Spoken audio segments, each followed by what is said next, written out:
कहानी उस समय की जब बुद्ध ने माफ नहीं किया।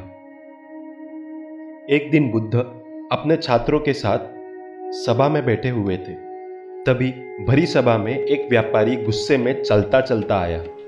उसे लग रहा था बुद्ध सभा में कुछ गलत काम कर रहे हैं। कई लोग सभा में आके कहीं कहीं वक्त तक बैठे रहते हैं, सुना है मेडिटेट करते हैं।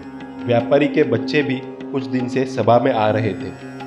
व्यापारी को लग रहा था कि उसके बच्चे यहाँ आके अपना समय व्यर्थ कर रहे हैं। यही वक्त अगर वो व्यापार को बढ़ाने में लगाएंगे तो पूरे परिवार की तरक्की होगी। व्यापारी को लगता था कि दिन का 4 घंटा किसी ऐसे व्यक्ति के पास बैठना जिसकी आंखें सदैव बंद रहती है, पूरी तरह समय की बर्बादी है और कुछ नहीं। इसलिए व्यापारी, जो एक पिता भी था, उसने सोचा कि मैं इस व्यक्ति को सबक सिखाऊंगा, और इसीलिए वो बुद्ध के सभा में आया था। वो व्यापारी दिल में गुस्सा लिए पूरे आत्मविश्वास के साथ बुद्ध के ओर बढ़ता है। जैसे ही व्यापारी बुद्ध के सामने पहुंचा, उसकी सारे विचार गायब हो गए, पर उसके अंदर का गुस्सा गायब नहीं हुआ था। वो कांप रहा था और उसकी बोलती बंद हो गई थी, पर क्योंकि वो कुछ बोल नहीं पा रहा था और उसका गुस्सा व्यक्त नहीं कर पा रहा था, उसने बुद्ध के चेहरे पे थूक दिया। बुद्ध ने व्यापारी की यह हरकत देख कुछ नहीं किया, बल्कि उसको देख मुस्कुराए। पर बुद्ध के सभी छात्र आग बबूले हो गए थे और व्यापारी पे कूदने के लिए तैयार थे, पर बुद्ध की मौजूदगी में वो ये नहीं कर सकते थे। उनको यकीन नहीं आ रहा था कि किसी ने बुद्ध के साथ ऐसी हरकत की थी, पर बुद्ध की मौजूदगी में वो ये नहीं कर सकते थे। उनको यकीन नहीं हो रहा था कि किसी ने बुद्ध के साथ ऐसी हरकत की है, और वो कुछ बोल नहीं सकते थे। और वो व्यापारी भी ज़्यादा देर वहाँ रुक नहीं पाया, क्योंकि सभा में किसी ने भी उसे कुछ नहीं कहा, ना ही किसी ने कोई प्रतिक्रिया दी, और बुद्ध तो उनकी तरफ देख के मुस्कुराए। वो घर पहुंचा। वो बुद्ध की मुस्कान अभी तक अपने दिमाग से मिटा नहीं पाया था।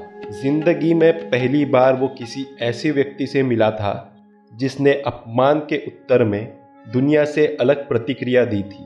वो रात भर सो नहीं पाया और उसमें कुछ परिवर्तन आया। वो कांप रहा था, डर रहा था।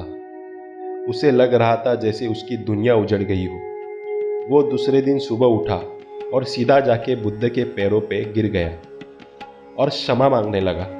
उसने बुद्ध से कहा, मुझे माफ़ कर दो, मुझे पता नहीं क्या हो गया था, मैंने बहुत बड़ी भूल की है, मुझे क्षमा कर दो। तभी बुद्ध ने कहा कि मैं तुम्हें माफ़ नहीं कर सकता। हर कोई ये सुनकर अचंभित था, यहाँ तक कि बुद्ध के छात्र भी सोच में पड़ गए कि बुद्ध कैसे माफ़ी देने से मना कर सकते हैं। आज तक कभी ऐसा हुआ ही नहीं। पूरी जिंदगी बुद्ध करुणा भाव से रहे। आज तक आश्रम में कितने लोगों को बुद्ध ने माफ़ किया होगा, लेकिन आज इस व्यापारी को माफ़ी न देने का कारण किसी को भी समझ नहीं आ रहा था। बुद्ध ने जब आजू बाजू में देखा तो हर कोई सदमे में था। तभी बुद्ध ने समझाते हुए कहा कि मैं तुम्हें कैसे माफ़ कर सकता हूँ और क्यों माफ़ करूँ जब तुमने कुछ किया ही नहीं। तब व्यापारी ने बुद्ध को याद दिलाते हुए कहा कि मैं वही व्यक्ति हूँ जो कल आपके भरी सभा में आया था और मैंने गुस्से में आपके चेहरे पे थूक दिया था। वो मैं ही हूँ, मुझे माफ़ कर दो।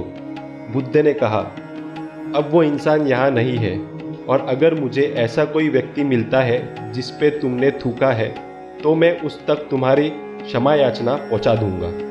मेरे लिए तुम वो इंसान नहीं हो। आज मेरे सामने जो है वो एक अद्भुत और नेक दिल इंसान है, और तुमने कुछ गलत नहीं किया है।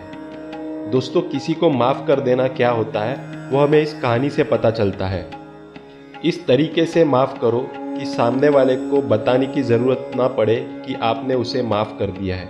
अगर आपने किसी को माफ़ कर दिया और बार बार उसे याद दिलाते हो कि मैंने तुम्हें माफ़ किया था, तो फिर उसे माफ़ करना नहीं कहते। इसका मतलब यही है कि आपने उस व्यक्ति को अब तक माफ़ नहीं किया है। ऐसी माफ़ी मत दो कि व्यक्ति खुद को गिल्टी या दोषी समझते रहे। याद रहे, पश्चाताप से बड़ी कोई सज़ा नहीं होती।